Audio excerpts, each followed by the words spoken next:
All right, let's get this show started. Bryce Mitchell was defeated by a teenager. 19-year-old Landon Elmore needed less than 1 minute to submit Mitchell in the semifinal of the Eddie Bravo Invitational 25 Lightweight Tournament, which took place Friday night in San Antonio, Texas. Mitchell picked up a win over JJ Bowers in the quarterfinals, but was unable to get past Elmore to advance to the final. Elmore quickly snaked a flying triangle choke on Mitchell, but Mitchell took him out of bounds. The reset didn't last long as Elmore dove for a leg and quickly had Mitchell tapping.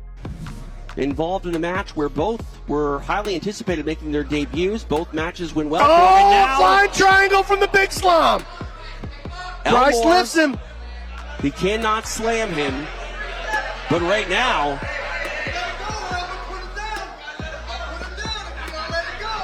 oh man.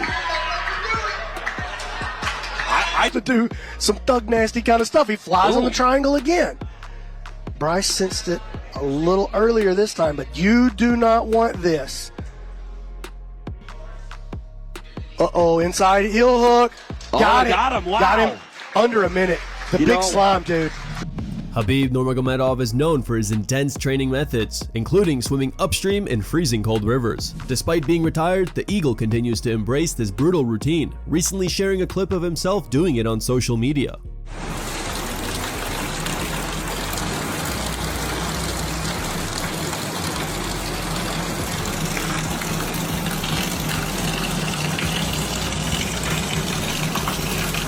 Gable Steveson is now a winning professional mixed martial artist. For what has seemed like a long time coming, the Olympic gold medalist wrestler brought his skills to the cage for his MMA debut at LFA 217 against Braden Peterson. With his training partner, former UFC champ Jon Jones in his corner, Steveson brought the fight to Peterson from the start, leading to a fast TKO victory at 138 in round 1. Raining punches.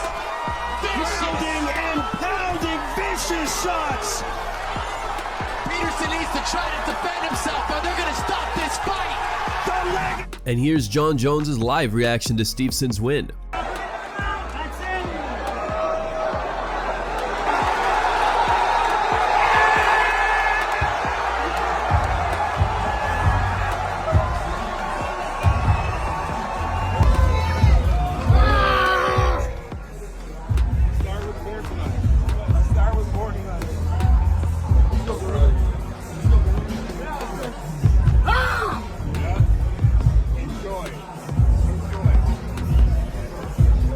Dana White appears to have softened his stance on Jon Jones fighting at the White House card. For weeks, the UFC CEO had consistently shut down the idea of Jones being featured on the card, pointing to Jones' unreliability as the main concern. Recently, Dana revealed that Jones had texted him to apologize for how the Tom Aspinall fight negotiations played out, a gesture that seems to have made an impact. In a new interview on the Wade Concept, Dana still expressed doubts about putting Bones on the card but clarified that he's not saying no. He also added that he respects Jones for continuing to push for a spot on the historic event.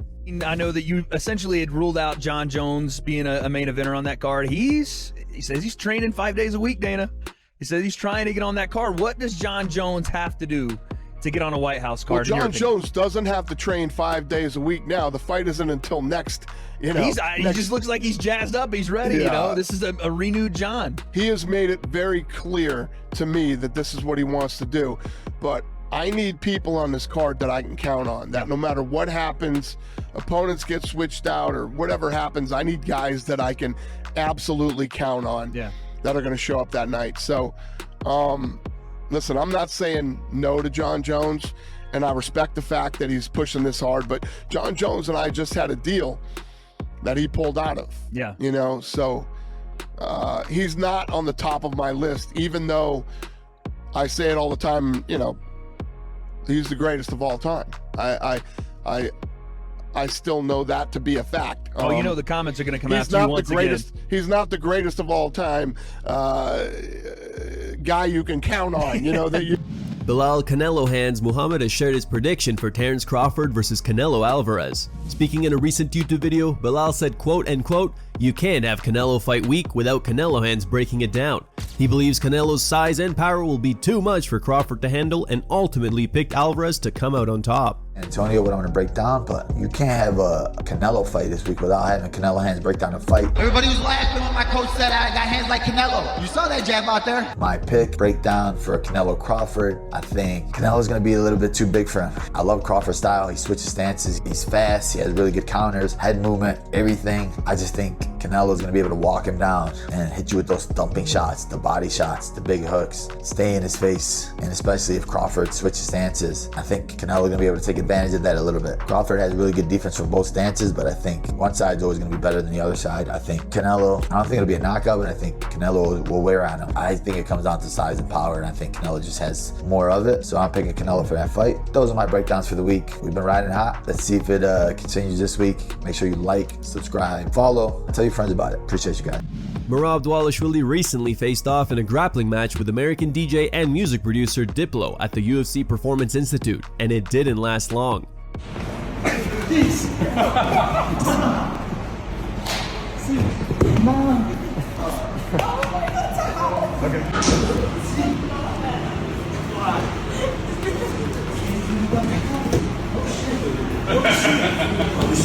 Diplo commented on the video, "Yeah, he good.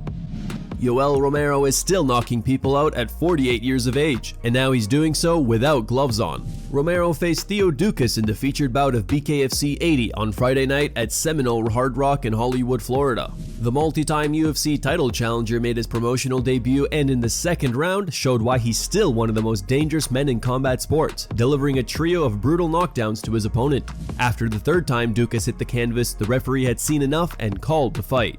Round is going to figure it out, get his feet wet for the first time. Left hand, and that drops Theo Dukas. He just felt the full power. Wow, this is a different. That's exactly what Brady counter. Oh, left uppercut.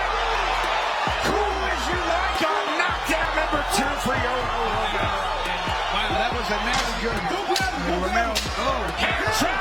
Left uppercut. Knockdown number 3. I don't know if he can. This fight is over.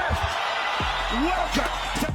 UFC continues to trim its expansive roster of mixed martial arts talent to make room for new Contender Series signees. On Friday, ex-user UFC Roster Watch reported that 6 fighters have been removed from UFC's active roster, meaning they have been released from their respective contracts and/or the promotion decided not to extend them.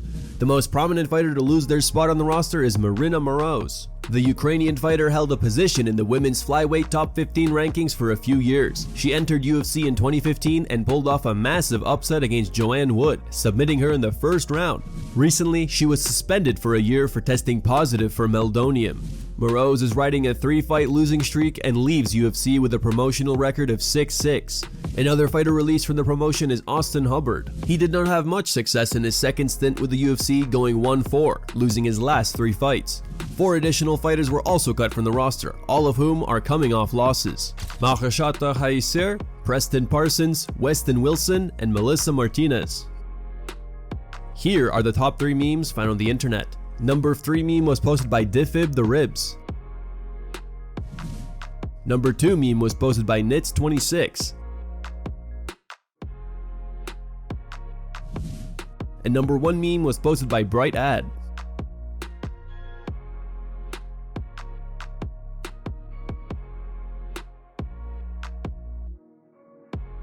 Thank you guys for watching. If you enjoyed the content, please give it a like and subscribe to the channel to stay updated with the latest MMA news.